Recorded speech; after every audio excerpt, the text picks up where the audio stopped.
Ya, next 2 berikutnya. Timotius. Ya. Dialah yang menyelamatkan kita dan memanggil kita dengan panggilan kudus. Bukan berdasarkan perbuatan kita, melainkan berdasarkan maksud dan kasih karunia-Nya sendiri yang telah dikaruniakan kepada kita dalam Kristus Yesus sebelum permulaan zaman. Dia yang menyelamatkan kita, memanggil kita dengan panggilan kudus. Saudara, ketika kita masuk di dalam pernikahan, saudara, saya tahu bahwa pernikahan itu juga panggilan Tuhan kita. Ya, bersyukur kalau kita diberi kesempatan untuk masuk di dalam pernikahan, karena itu adalah panggilan Tuhan. Ya, nah saudara, yang belajar yang ketiga tentang keselamatan, menyelamatkan, saudara, prinsipnya hubungan Kristus dengan jemaat, ya, itu adalah bagaimana Kristus itu menyelamatkan orang-orang berdosa. Kristus itu menyelamatkan orang-orang yang memulihkan orang-orang yang terhilang, orang-orang yang terluka, orang-orang yang berdosa ini.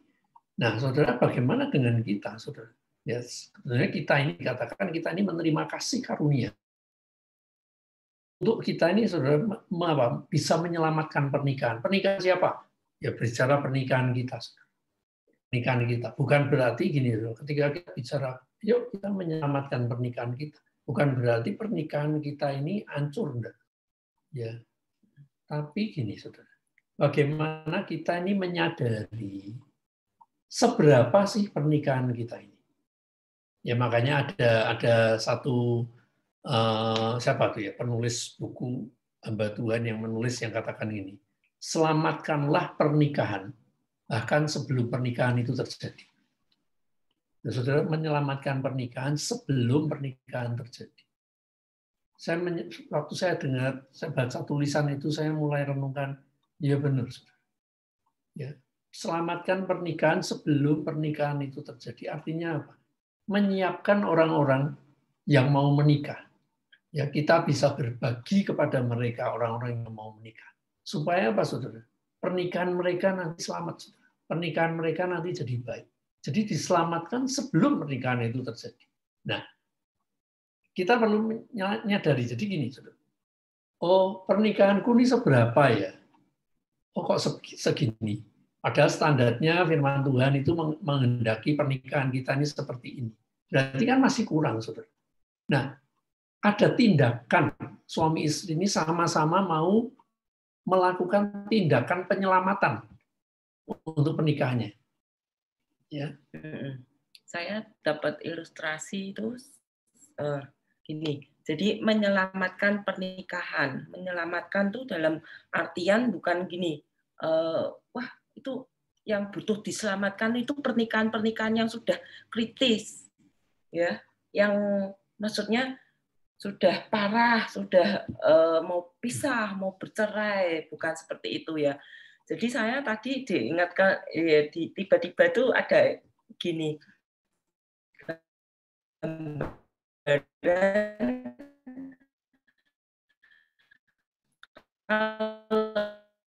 kalau kita punya rumah, terus ada salah satu plafon gitu ya, ada yang bocor gitu air gitu ya. Nah itu pun kita kan pasti dibetulin ini. Kalau enggak kan menyelamatkan tuh bukan sekedar gini untuk pernikahan yang itu yang kan pernikahanku baik-baik, masalahnya ya kecil kok, enggak masalah, bukan seperti itu, tapi ya kita harus belajar untuk bersama-sama dengan pernikahan kita. Apa sih hal-hal apa yang masih kurang, yang perlu kita perbaiki, kita benahi bersama-sama. Misalkan contohnya ya, kalau misalkan ngobrol gitu ya, kalau ngobrol kok bertengkar ya, konslet gitu ya. Ini masalahnya apa sih, seperti caranya supaya apa ini jadi benar kan, komunikasi kita ini jadi benar, jadi lancar juga gitu. Jadi banyak hal gitu ya Bapak Ibu, di sini dikatakan menyelamatkan ya kita harus lebih peduli lagi, perhatian, peduli dengan pernikahan kita, terus kita perbaiki.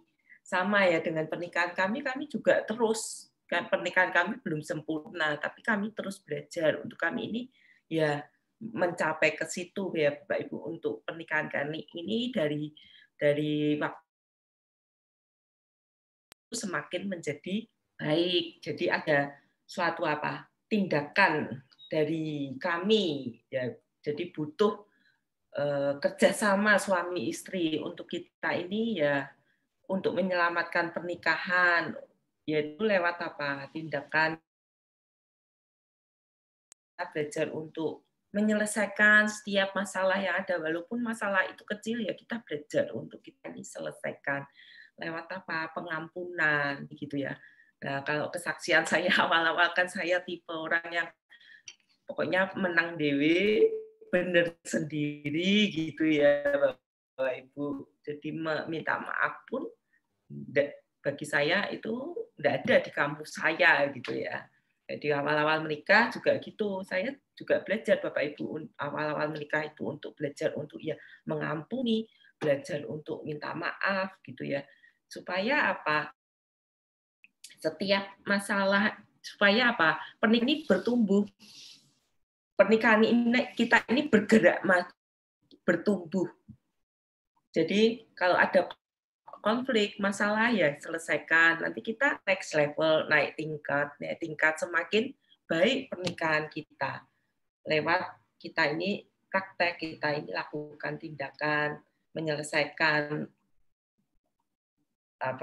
setiap persoalan, setiap masalah, konflik atau apapun dalam pernikahan kita yang kita merasa ini kok baik ya di dalam pernikahan kita, ini kok ada yang kurang ya dalam pernikahan kita perbaiki bersama.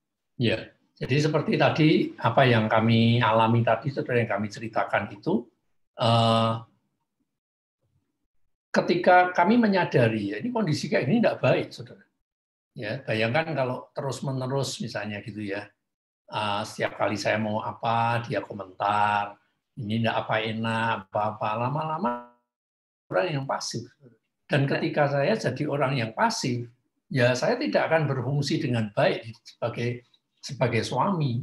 Saya tidak akan berfungsi dengan baik bagaimana membangun keluarga. Karena saya pasif, lama-lama ya udah terserah semuanya. Ya, nah ini sebenarnya apa yang kami lakukan itu bagian dari bagaimana tindakan untuk menyelamatkan pernikahan itu.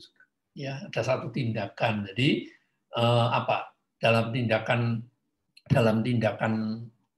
penyelamatan ini tentunya ada yang namanya penerimaan. Ada penerimaan, ada pengampunan. Bagaimana Yesus itu menerima kita, bagaimana Yesus itu mengampuni kita, ya, memberikan contoh, ya, keteladanan bagaimana hubungan Kristus dan jemaat tadi. Ada 3 prinsip ini. Ya, ada kasih, ada pengorbanan, ada penyelamatan. Sama, saudara. Di dalam pernikahan kita, masing-masing kita harus punya komitmen untuk menyelamatkan pernikahan. Ada satu tindakan untuk penerimaan satu dengan yang lain, menerima kelebihannya, kekurangannya, ya.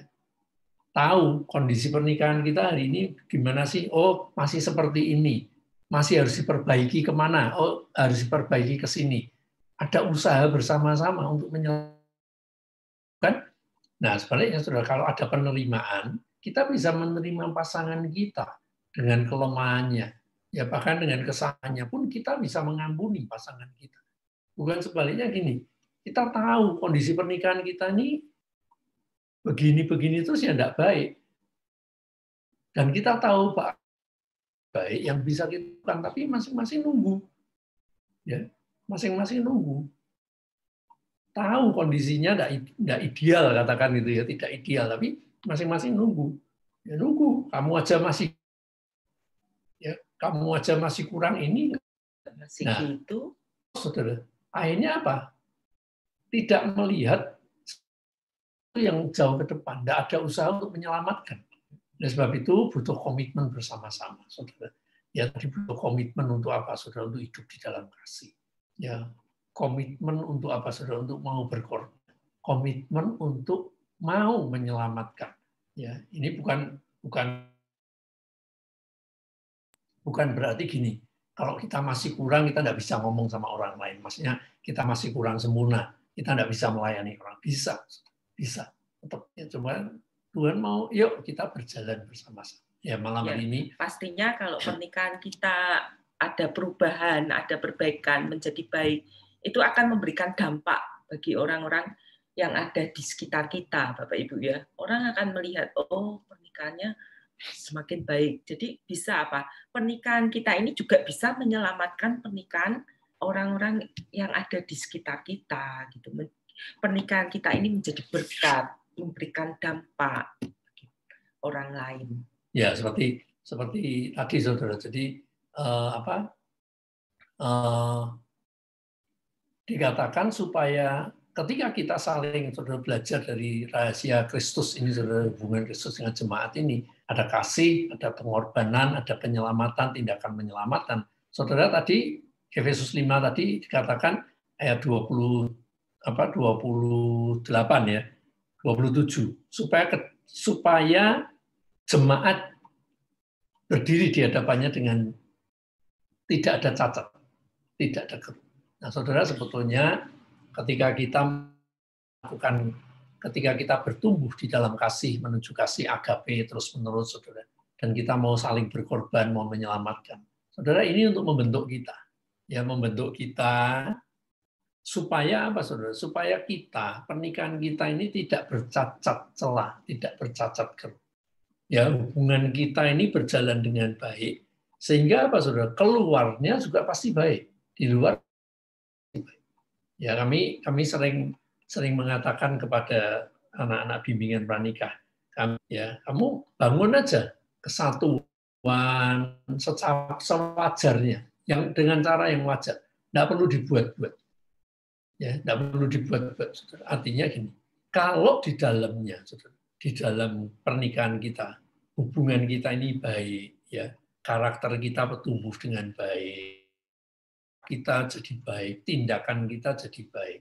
Saudara, ini otomatis di luar atau keluarnya, outputnya itu ya berjalan seperti itu, saudara. Orang akan bisa merasakan. Kita istilahnya kita tidak perlu buat-buat di depan orang banyak, saudara. Kelihatan mesra, biar kompak pakainya seragam semua terus gitu ya. Ya setiap hari pakai seragam. Senin putih-putih upacara gitu ya. Nanti hari Jumat Sabtu seragam pramuka gitu kayak sekolah. Saudara, bukan itu. Nah, saudara, ketika kita dibangun di dalam ini, ya belajar prinsip-prinsip tadi, ya keluarnya pasti otomatis akan tidak usah dibuat-buat, saudara. Ya sudah keluar sewajarnya seperti itu. Ya makanya ya saya sering ngomong sama istri saya.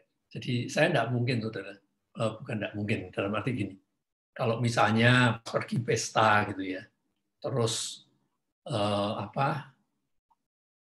dengan maksudnya dilihat orang banyak, terus saya bilang, kamu mau makan apa sayang, saya diambilkan,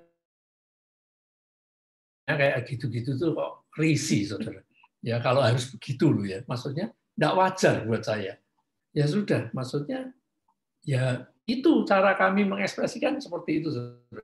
Ya makan bareng ya makan gitu ya.